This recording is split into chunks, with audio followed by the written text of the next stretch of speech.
the fall of Richmond when he evacuated Richmond and Petersburg. General? Yes, thank you. Briefly, we evacuated Petersburg April 2nd, retreated towards the southwest. The plan was to move to the southwest down to Danville and then to North Carolina and join up with General Joe Johnson. And of course, anytime you do anything in the military, as soon as you start, things go wrong. And they did.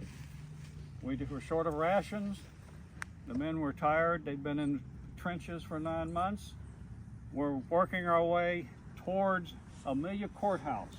At Amelia Courthouse, all my army will assemble from Petersburg and the troops around Richmond, and we'd all come and converge at the Amelia Courthouse where rations were supposed to be. Well, they weren't.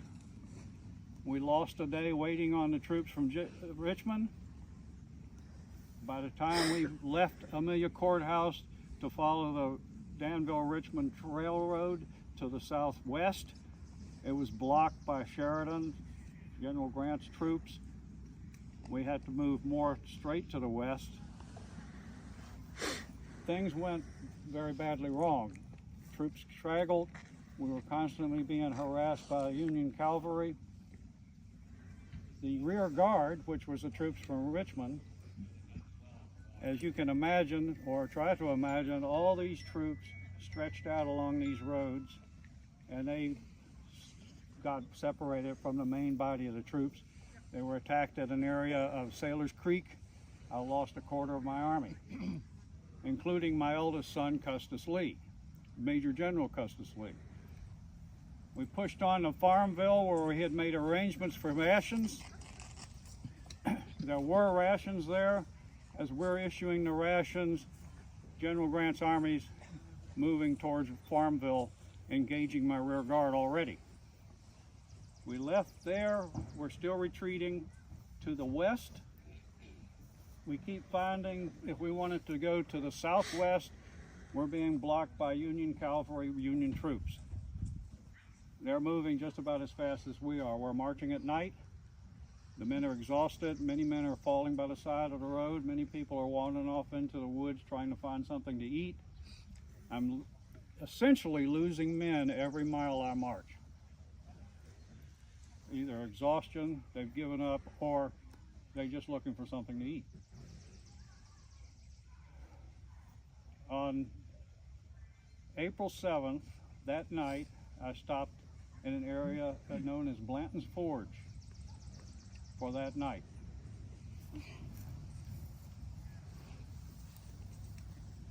During the entire Petersburg siege, my greatest fear was that I was going to be awakened some morning in my headquarters cabin there at City Point and be told that Lee had escaped during the night and gone south trying to link up with Joe Johnston, but to get away from me.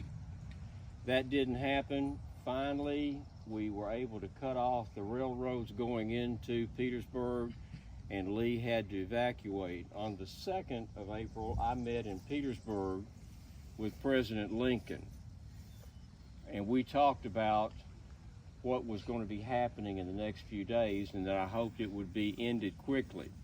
The last thing the president told me was, let them up easy, because I said it's only a matter of weeks before we can bring this to an end. And I asked him, what are your wishes? Is there anything you need to tell me? And he said, let them up easy. And I said, yes, sir, I can do that. We left to go in pursuit of Lee, and it's key that I had ordered 7 days provisions taken with the supply wagons. And we were in pursuit of Lee.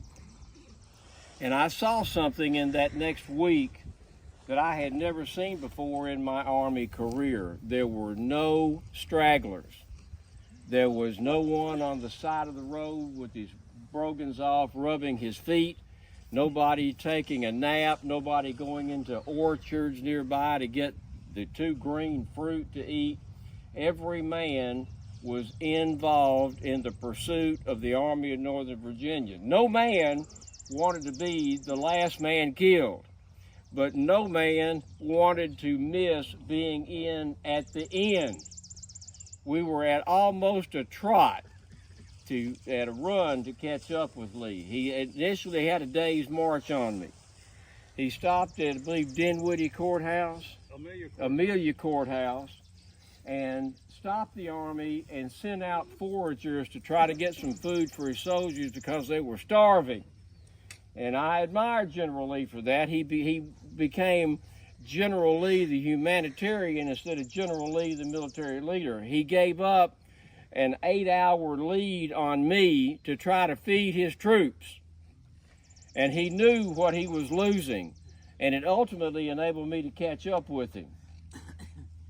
By the 7th of April, we had gotten into Farmville, and I was stopping at the Prince George Hotel. And as I'm there, I found out about the day before at Sailor's Creek, where Lee lost about a third of his army, and I think 9 generals were captured, including his own son, as General Lee said. And I was also introduced to the Confederate colonel who was brought into me, and my staff knew who ought to see me and who ought not. And this gentleman said, my family built this hotel. I live here. I raised a regiment here at Farmville when the war started. And as we were marching past here to go down to the Appomattox River and ultimately to come here, but he said, as we were marching past this hotel, I realized I'm the last man in the regiment. And I thought, I'm home. So I'm going home. And he presented himself to me, requested to see me, and was presented to me. I listened to his story, and I said, as long as you obey the laws here and don't take up arms again against the United States, you won't be disturbed here. And I left orders, do not disturb this hotel. It had been used as a hospital before Lee evacuated. Lee's rear guard was going out of Farmville when my advance guard and pickets were coming into the city. We were that close. And I thought, after Sailor's Creek the day before, and what I'd heard then, I thought it's time to send General Lee a note. And I called for pencil and paper, and I sent him my first message the evening, about 5 o'clock on April the 7th. General? Thank you. I'm going to tell you something about delivering messages, because most people don't even think about it. It wasn't, here, General Grant, there's a message from me. How did I get these messages? And this is the beginning of us working our way to the McLean House. These messages are what brought us here. And the first message, think of it this way. You see paintings of the colonial times and European armies, and they have these great big white flags. Neither army had white flags for truce or anything else. White flags are not standard equipment with the quartermaster. Now, April 2nd, we left Petersburg. Now it's April 7th. The muddy roads, it's rained, it's dirty. Think of it. Neither army had too many things that were white to show that you wanted a truce, you want to deliver a message, you want to surrender, any of those things. So mistakes are made in even the best of times. And I'm going to use this first message as an example of how dangerous it was or costly to deliver a message between us two, me and General Grant. And plus, this first message was very important because he sent Colonel at that time, Seth Williams, to deliver this message. Now, normally you'd send a lieutenant, some orderlies. In the grim arithmetic of the war, you can afford to lose somebody like that. But he sent one of the key senior officers of his staff because he knew that I knew Seth Williams. He was my adjutant when I was superintendent at West Point. We were not only friends, he was friends with my entire family. He sent him to send this message through the lines. Now it's in the twilight of the afternoon. My rear guard, now imagine you've been all these days retreating. My rear guard, there's on alert, they're tired, they're exhausted, their fingers are on the trigger basically, and the same way with the Union. The Union advance guard and my rear guard are looking across at each other. He picks a spot to come out and try to get the attention of my soldiers that we want to deliver a message. And they had some sort of something that was kind of white on the end of a stick. Unfortunately, when one of the Confederate officers in the rear guard stepped out with a sergeant to meet in the middle of this opening to exchange the messages, he was fired upon by Union pickets of the advance guard because they didn't realize what was happening. The sergeant was wounded, they went back and they waved off sending the message. Colonel Williams, not to be deterred, he went to another part of the line. This time, the Confederates didn't realize what was happening and fired on them and wounded one of his officers that was with Seth Williams. So you have two men wounded trying to deliver this one message. When I received the message, I received two messages. One of them was a military message. It was in paper. That was General Grant to General Lee. I received a verbal message from Seth Williams from General Grant that was Grant the father to me a father, letting me know, because I had no way of knowing, that my son Custis, that was at Sailor's Creek and lost at Sailor's Creek, was captured alive, uninjured. He was with friends, old West Point friends, and he was being fed, and he was going to be paroled, meaning he was given a pass to as long as he was unarmed, like General Grant was talking about the colonel at Farmville, and he could go to Richmond to take care of his mother, my wife. The last we heard about Richmond was it was on fire. I knew my wife would not leave the house. She was not going to evacuate Richmond. So I'd had no idea what was going on in Richmond. So it was a reassurance that my son survived, plus he was going to go take care of my wife, his mother, and his sisters. The message arrived and I received it about 10 o'clock at night. That's how long it took to get through the lines all the way to where my headquarters were. I read the message. Essentially, the message said that General Grant thought it was time for him to ask for the surrender of the Army of Northern Virginia, and that any more time lost, essentially the blood would be on our side. It would be our fault. That's essentially what the message said. Now, I read this in this little shack that was my headquarters. General Longstreet sitting at the table. Colonel Venable, the gentleman right over there, is standing behind me with a candle, holding the candle so I can read this message. First message from General Grant addressing the issue of the time has come. I hand it to General Longstreet. He looks at it, he reads it, he hands it back. 2 words, not yet. I look at Colonel Venable, and I knew that Colonel Venable was reading the message while I was. And I said, what would you do, Colonel Venable? And he says, I would answer no such letter. And I said, Colonel, it has to be answered. And I sent an answer to General Grant. Well, long after midnight, into the wee hours of the morning of the 8th of April, I got Lee's response. And he said, I don't see the issue the way you do.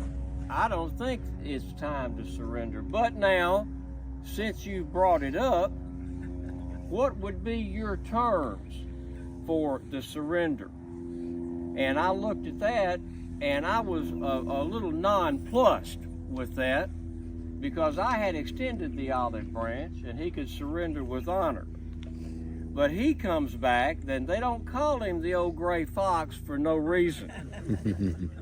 He's wanting to know, what are your terms? Well, I can't negotiate terms. The only thing I can do with him is military. I can say, lay down your arms. The president has already told me that military matters are your limit. Everything else I will hold in my hands. All political. So you don't negotiate anything but stop fighting. So, and also keep in mind that all the time these notes are being passed, I've got two armies, the Army of the James III, the Army of the Shenandoah Cavalry, and the Army of the Potomac. He's got the Army of Northern Virginia. I've got about 75,000 men. He's got by now down to about 20,000. So you've got 100,000 men who are doing a deadly military minuet around this very countryside. The fighting is still live. We're talking about surrender, but nothing has been agreed to. So I sent him back a note that said, I can't treat for peace. My conditions are simply lay down your arms and stop fighting. And then the conditions will be worked out with the president. And I sent that back to him. And he comes back with another reply, General. Now remember, we're still moving. The armies are moving. Appomattox Station's a battle's being fought over there. Custer, Sheridan are over there getting the supply trains that he's supposed to get. So it's a very deadly situation while we're writing polite notes to each other. Well, of course, we all laugh at that. It was very dangerous. Men were dying every day. We're being attacked and fighting every day.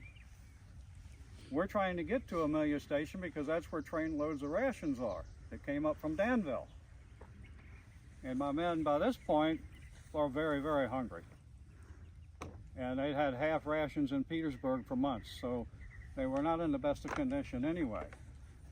And stop and think about that. The horses, the animals, the mules that pull the artillery that the cavalry have, they're in worse condition than the soldiers.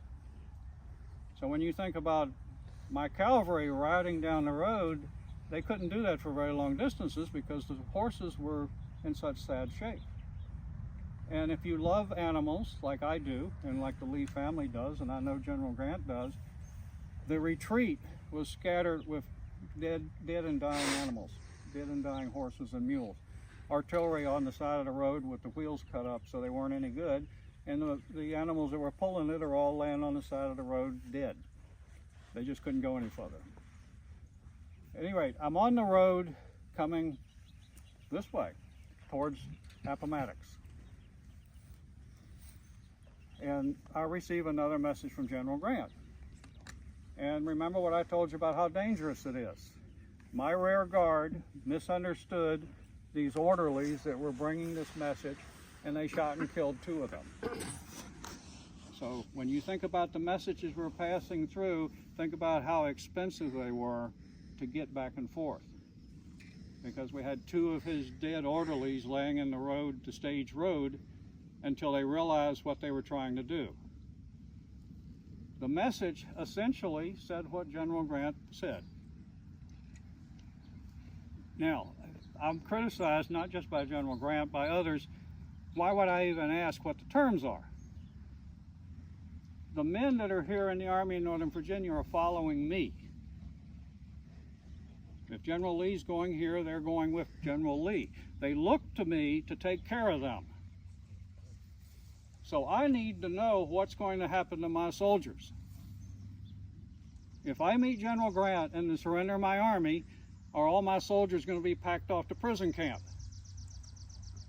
Not to mention the fact that in the newspapers in the North and many of the politicians in Washington City, they were demanding that if I surrender, I am immediately put in irons, along with General Longstreet, along with General Ewell, along with General Early and General Wise, who had been governor of Virginia, and brought to Washington in chains to be tried as treason, as traitors. I wasn't so much concerned with myself. I mean, if I'm going to answer for my sins, I will, but not my soldiers, not my army. And so I need to know what's going to happen to my soldiers. One other thing that General Grant didn't mention, which is telling me, even though we didn't know each other well, telling me something about General Grant. He offered that if I assign other people to meet with him to work this out and surrender my army, he would be, well, that's fine. In other words, he was going to spare me having to meet him in person. My father, Light Horse Harry Lee, was at Yorktown when the British surrendered, and Lord Cornwallis, the commander of the British troops, would not come out and meet General Washington and surrender his sword. He sent his second in command. I appreciate the courtesy, which is what it was. He thought he would spare my embarrassment. There's no chance I would do that. This is my army. I'm responsible for it. I will take care of what has to happen. I sat down on the stage road and write a message to General Grant. Well, I got that message going into the 8th. By this time, we had moved over to Curdsville, and I had stopped. Well, we sent a couple of more messages. Well, when I got this message he's referring to, he said, you misunderstand. I wasn't talking about the Army of Northern Virginia. I'm talking about the other Confederate soldiers. I said, well, who do you think I'm referring to? I want the Army of Northern Virginia to surrender. I sent him another note that said, I can't treat for peace. I cannot do it. You must surrender. Lay down your arms. General, step up. We sent it. He got that message. And he had one more, as we're moving, General Lee had one more attempt to make before he actually felt he should surrender. Okay. So we get to the morning, late on the evening of the 8th, going into the 9th, and you had sent me, the morning of the 9th. Morning of the 9th, I sent you the message, which required, I'm expecting a reply, because I offer to meet him at 10 o'clock the morning of the 9th on the stage road, back where my rear guard is, which is a couple miles that way, on the stage road. And I offer to meet him and we discuss the issue. I used the word peace in this message, which, unbeknown to me, became an issue. Now, both messages back and forth mentioned the word peace, but nonetheless, I had sent this message. The night of the 8th, the Army arrives around Appomattox, this village of Appomattox, and a couple miles that direction is a large hill that you can look down on the town, and I made my headquarters there on top of this hill. Now, my headquarters consisted of me, my staff, our horses, and a campfire. That's it. That night, about 11 o'clock, I had my last council of war with my senior officers. General Longstreet, General Gordon, Fitz Lee, the cavalry commander, my staff was there. And I took all these messages, I discussed the messages back and forth, what we had discussed. I talked about our situation, where my troops were. Now, while I'm talking, if you're looking towards the village, in all directions you see campfires. Far off this way, far off that way, behind us, there's campfires. And those campfires are not my army. They're his. So about 1 o'clock in the morning of the 9th, I dress in my finest uniform, which I'm not wearing this morning. I'll probably be wearing it this afternoon. But I dressed my finest uniform, surprised my staff because I had a nice white shirt. They were shocked that I had something clean, like nobody did. I had a white shirt. Now remember, I'm old Virginia, gentlemen come prepared. And I had a white shirt. And I told Colonel, I think it was Venable, did you ask the question? Why am I dressed like this? Oh, one of my officers, excuse me, asked why I was so finely dressed, and I said I may have to meet General Grant, I may become his prisoner, and I want to look my best. I was almost kind of joking, but not really. That morning, we had determined we were going to make one more try at breaking through to get towards Lynchburg and then Danville. One last try. General Gordon was going to take his troops down this road. On both sides, he had artillery, he had some of the cavalry with him, and he was going to see if that road was open to where we could take our army and go still escape General Grant. So early in the morning of the 9th, General Gordon goes down the road. If he finds cavalry, he can brush the cavalry aside. If he finds infantry, then it's all over. We can't escape, we're surrounded.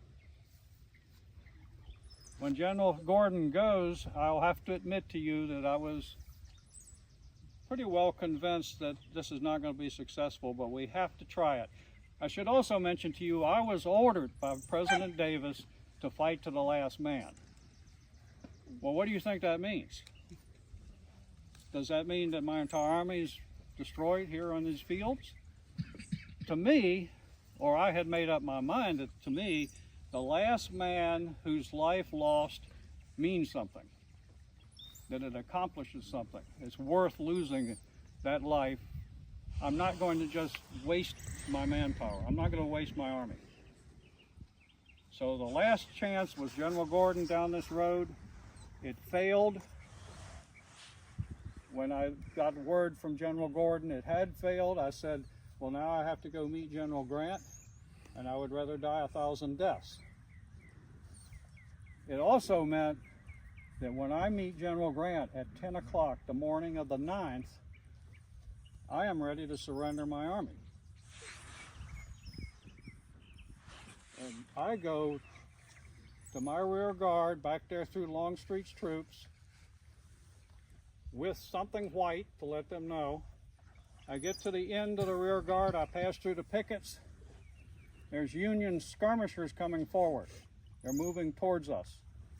They see me and they stop. An officer runs up and he says, why are you here? And I said, I'm here to meet General Grant. He goes off back through the lines.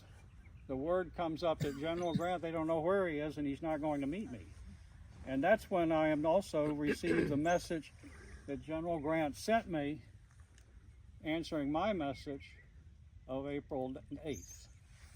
Well, I had sent General Lee back, I can't treat for peace, and I told my staff I think Lee means to fight, which greatly disappointed me. I got the message late on the night of the 8th, and that's when I was in Curdsville. I was in a double house up on the 2nd floor, and I had a migraine, a sick headache that had set in that day. It was the worst I'd ever had.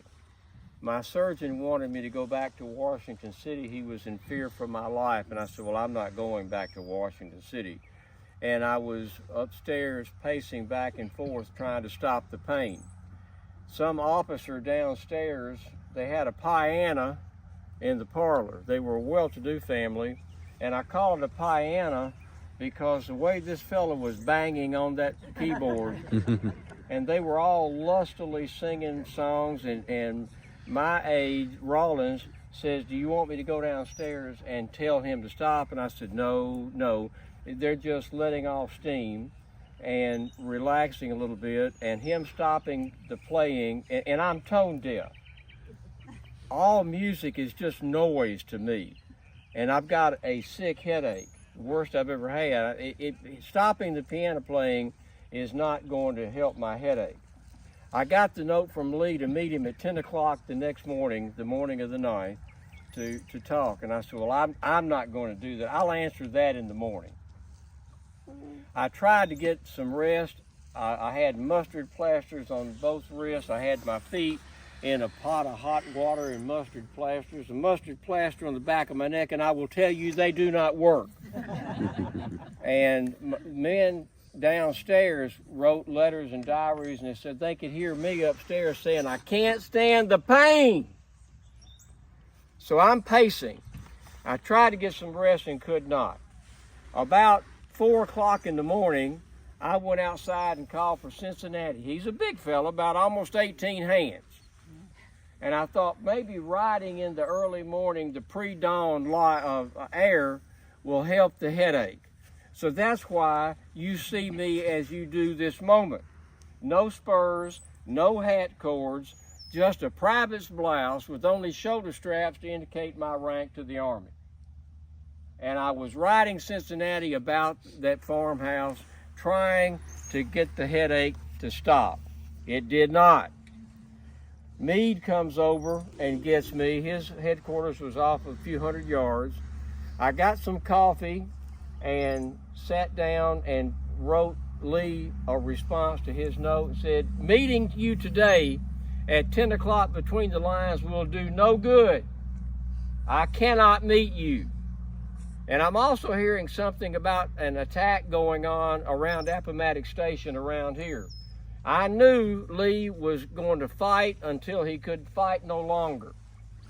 But we had finally brought him to bay. I've got the Army of the James on one side of him, the Army of the Potomac on the other side, and by now he's got about 20,000 troops here at Appomattox in between my two armies, and we've got him in a vice grip. So I got up, drank some coffee, sent the message to tell him I'm not going to meet you. We got on the road to start heading in this general direction. And then, General, I'm waiting for General Grant at 10 o'clock.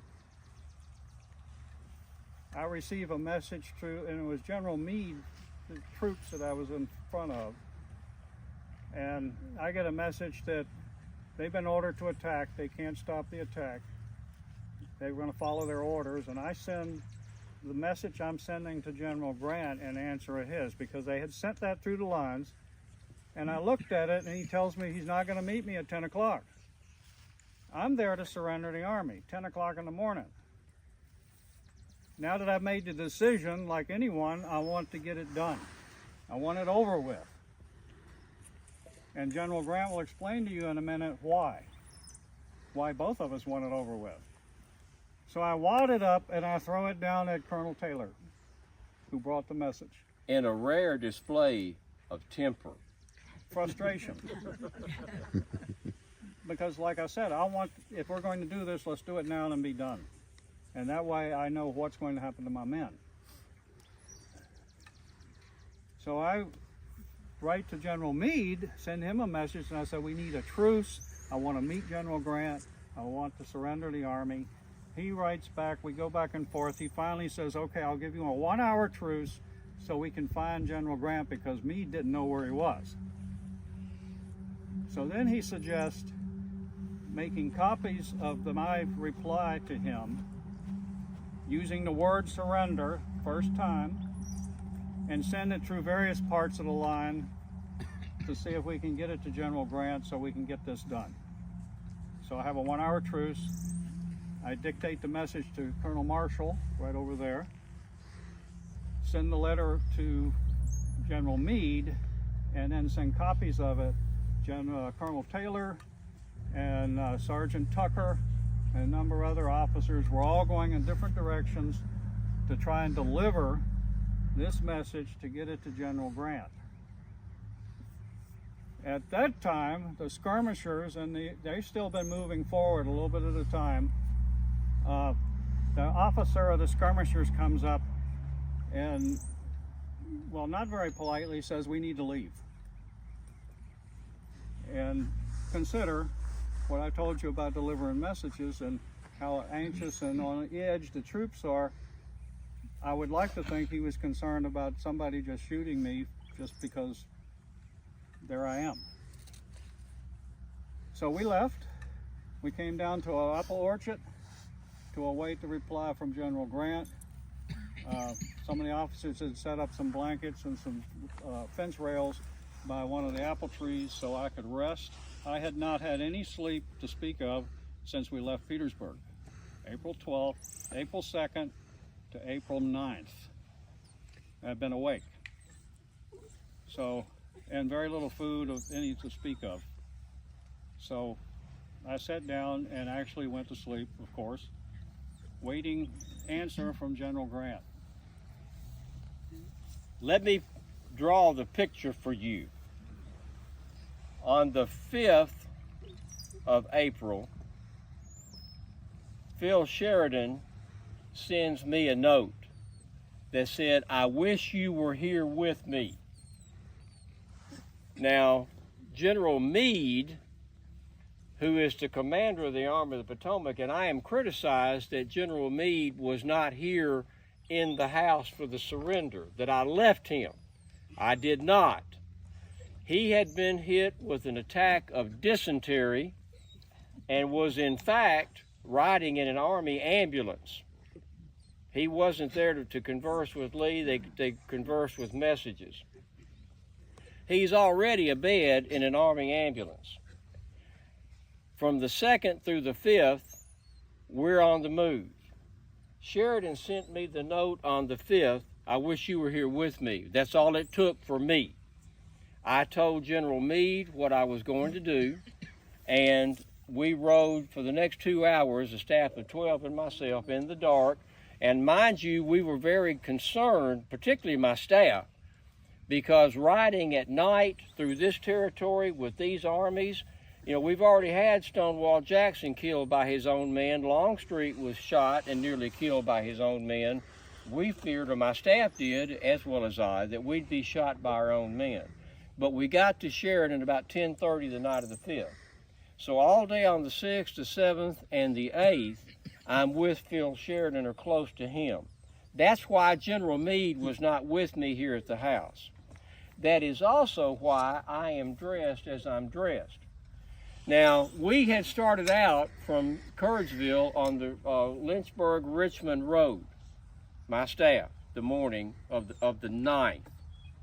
And I didn't anticipate meeting General Lee. That's why I'm dressed with a sack coat, no spurs, not even hat cords to indicate my rank. I was a mess. I have not bathed since I left Petersburg. It's been 6 days. I haven't changed my clothes. Not even my underclothing. I am absolutely filthy. Moreover, as you have experienced here just in the last few days, it was raining cats and dogs off and on. I am covered with mud. My hair is so filthy it looks like it's painted on my head. But we moved out the morning of the 9th, Richmond-Lynchburg. We soon encountered some Confederate forces off in the distance, so I had to change my route and move to the Farmville-Lynchburg road. Now, no, I'm not lost. The Army knows pretty much where I am, but not really specifically. So when General Lee writes the message, "I wish to meet with you for the purposes of the surrender of the Army of Northern Virginia." Well, we're riding on the road in this direction, and here comes a horseman thundering through the countryside, and it's Harry Pease, P-E-A-S-E, remember his name. He's one of those fellows that slid off the pages of the history books into the binding in between, through no fault of his own. But Harry Pease brought me the message. He was waving and hallooing and thundered up to me and gave me the note.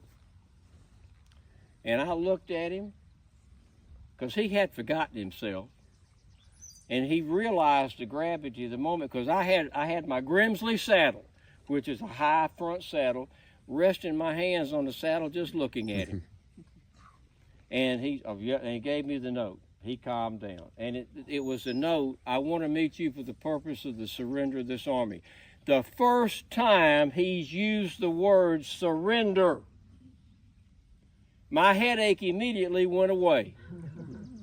And I had been talking to John Rawlins, my chief of staff, the night before in that second floor of that double house. And in the angst and the pain of my headache, I said, if I could only meet with Lee man to man, we could settle this. And Rawlins kept saying, that will not do. The president has told you, you cannot do that. That will not do. He's the only man that can talk to me like that. And I read that, and I handed it to Rawlins, and he read it and gagged. He choked with tears. And I looked at him and I said, will that do? And he said, yes, sir, it will. So I got off my horse, sat on a rock there, General come up. And I composed a message to General Lee. Now, I want to tell you what I said, because General Lee has skillfully outlined my situation. I said, General Lee, yours of 10 o'clock this morning, at 9:50, 10 o'clock has just now got to me at 11:50 a.m. I am 4 miles west of Walker's Church, which, for your information, is 8 miles from here, because Walker's Church, which is still an active congregation, is 12 miles. I will meet you at a place of your choosing for the purposes of surrender. Now, I put the specific time that I got it, and I put the specific place where I was, because I found out that General Lee had sent messages through the Army of the Potomac, sent it through the Army of the James, and sent it back another message through his lines. I've got 3 armies looking for me. And that's why I put specific time and place. Now, why am I dressed? You see, I had a decision to make. There are those who have said that I went dressed as I was, covered with mud and stinking filthy, as a snub to General Lee. That is not what happened. Remember, I told you the 5th, that night, I left Meade and went to join Phil Sheridan. I have not seen my personal van in, 4 days now. Now, I could have sent messengers out to find my van and get my uniform appropriate for the occasion and bathed. But as I have already told you, Lee's Army of the Northern Virginia is between the Army of the James and the Army of the Potomac. And they're looking across and looking back and forth, and you've got almost 100,000 men who have been fighting, many of them for 4 years. All it would take would be for somebody to be a hothead and fire a shot at the other side. Somebody could have a discharge. When you got 100,000 men, each of them with weapons, it's not inconceivable there could be a dropped weapon and it goes off, or an accidental discharge, and the bloodbath would be on. So I decided to go to meet General Lee as I was dressed, as filthy as I was. And I wrote the reply, gave it to Orville Babcock, and he brought it back to General Lee, and we began to ride across that Virginia countryside to get here with mud a-flying. And I'm getting even more muddy and filthy.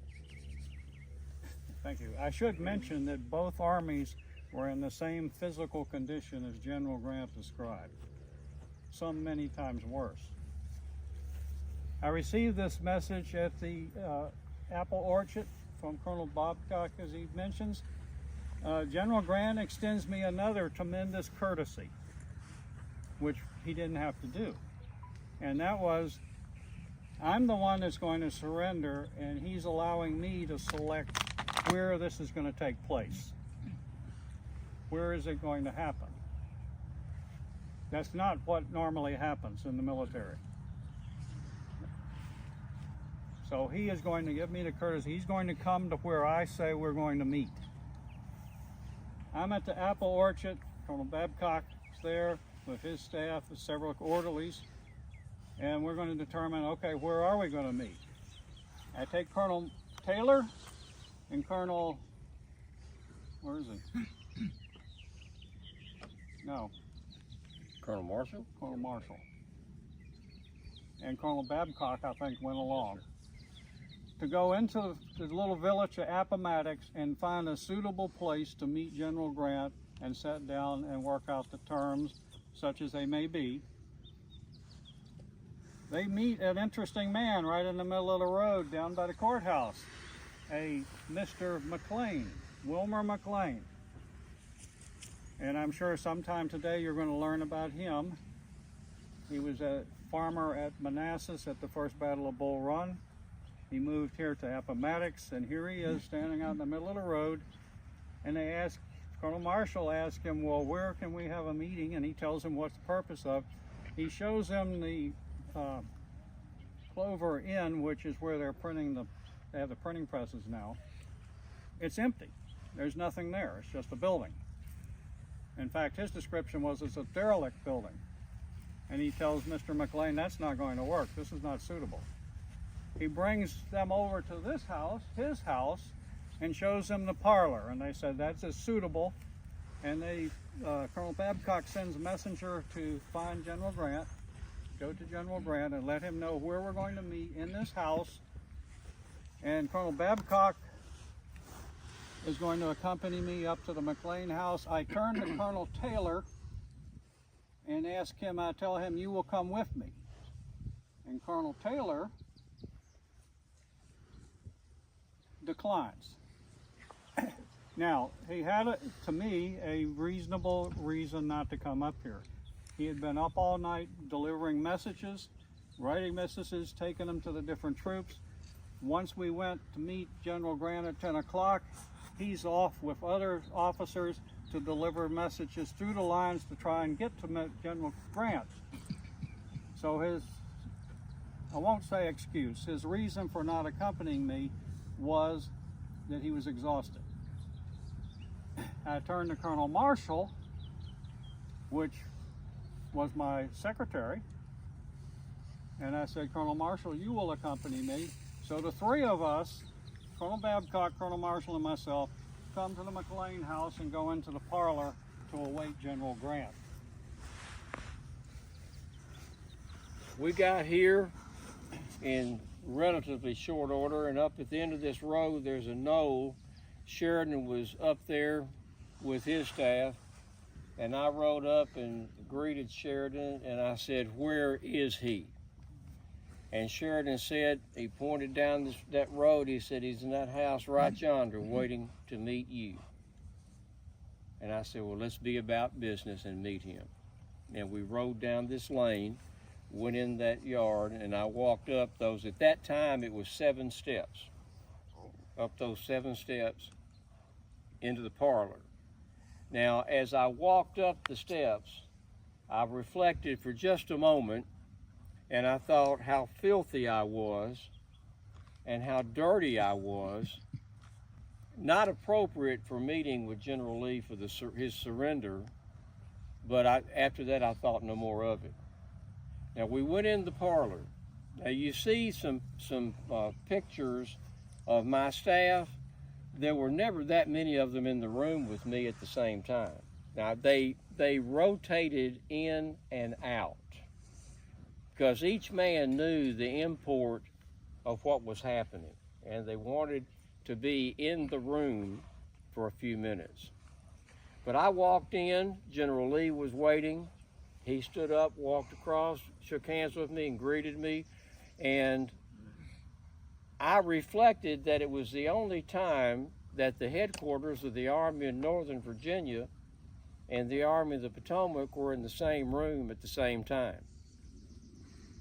It was the only time General Lee wore the rank of general officer. The only time. He had a new uniform. It had never been worn, I don't think. Brand new uniform. I did marvel at the white shirt. I thought, where in the world, this late in the war, did you find a shirt so white? But I made some small talk with him, apparently too much, because General Lee clears his throat. General Grant, I believe we both understand the purpose of our meeting, and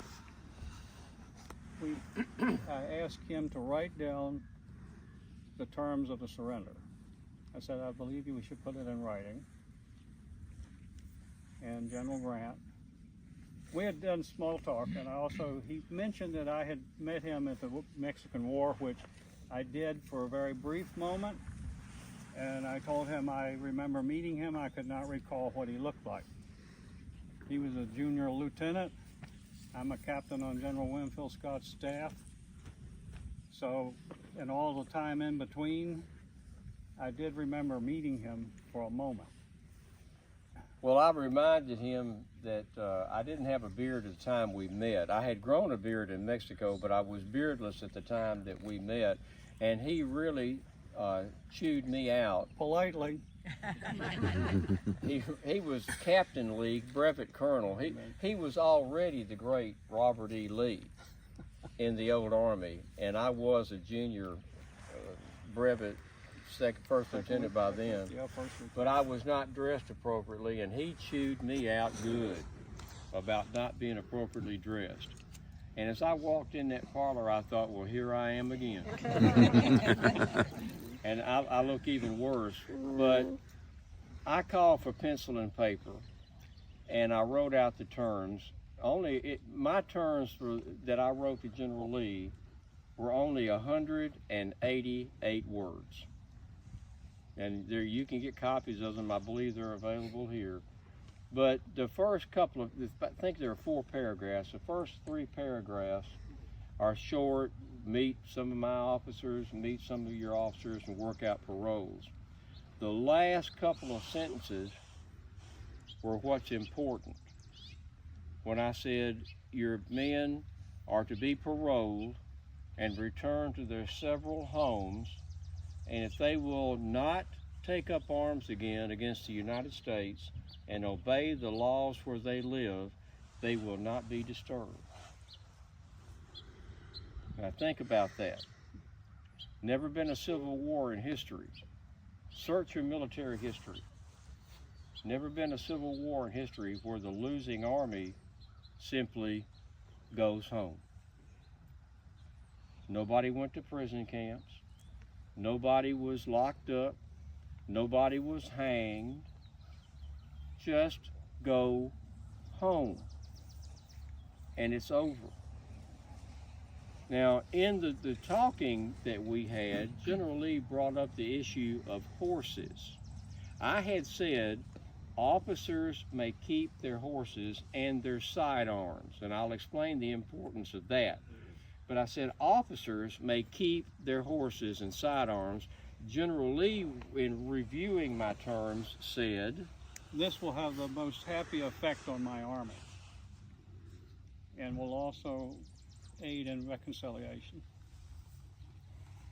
But then you asked me, I also asked him, I said, our Army is different than yours. Even to the last, he's still trying to stipulate 2 countries. At any rate, the horses of the Confederate military are owned by the person that's riding the horse. The cavalrymen, all the cavalrymen, they provided their horses. If their horse got killed and they didn't have a replacement, they ended up in the infantry or went home to find another horse. So I'm explaining to him, the men own these horses, not the Confederate government.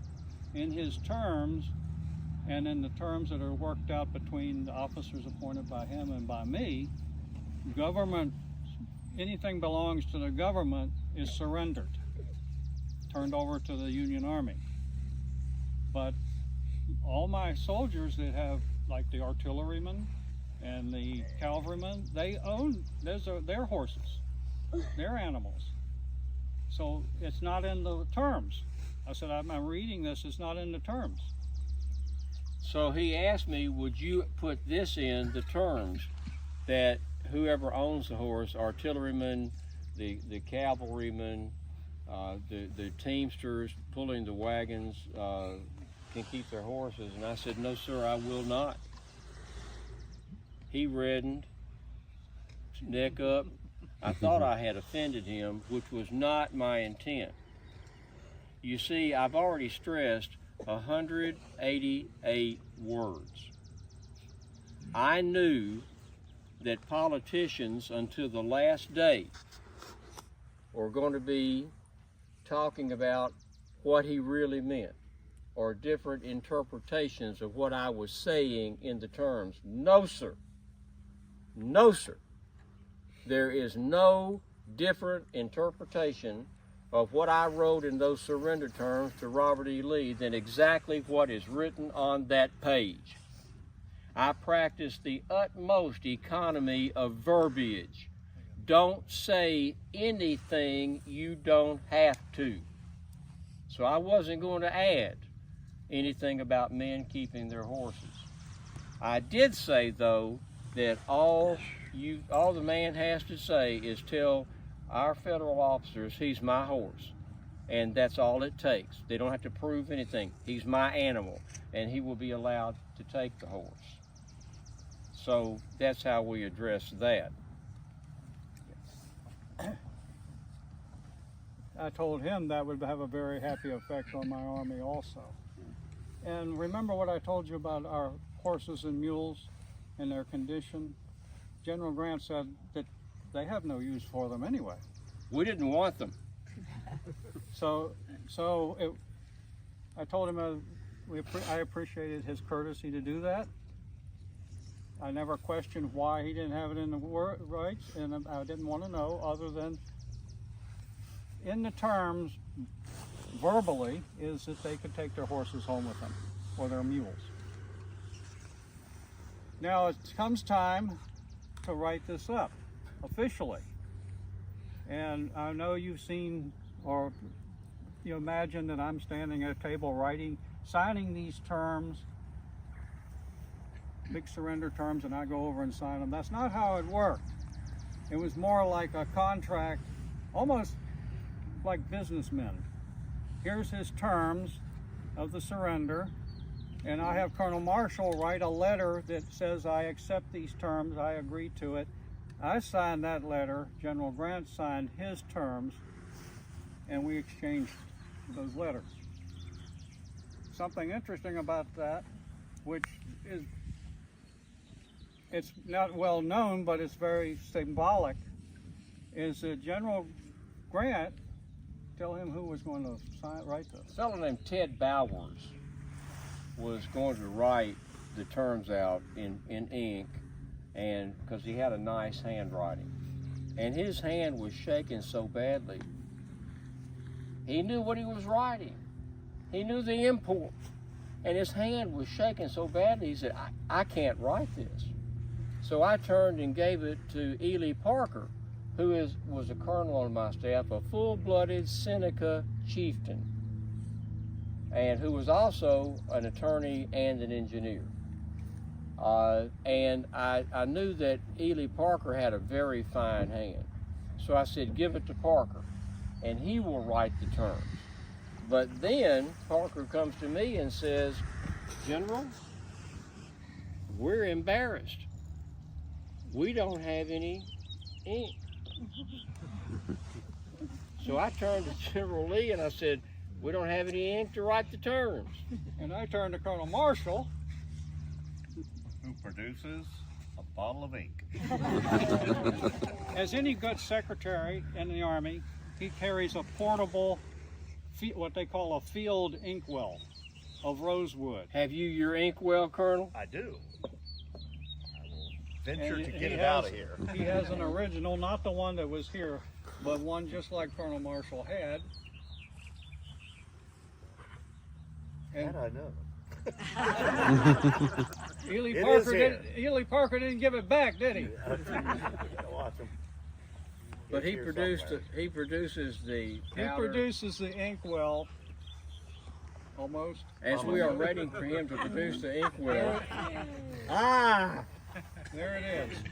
is a small rosewood inkwell, which we give to General Grant, to General Colonel was it Colonel or General Ely Parker? Colonel at that Colonel time. Parker, to write out the terms. In the meantime, while they're doing that, Colonel Marshall tells me, comes over and says, we don't have any paper. And I said, we do. So, the terms of surrender were Written on Confederate paper, Union paper, Confederate ink. a true coming together. Now, we've said quite enough, but we would like to entertain any questions that you might have. Does anyone have any questions? If you do, you need to speak up. We've had artillery in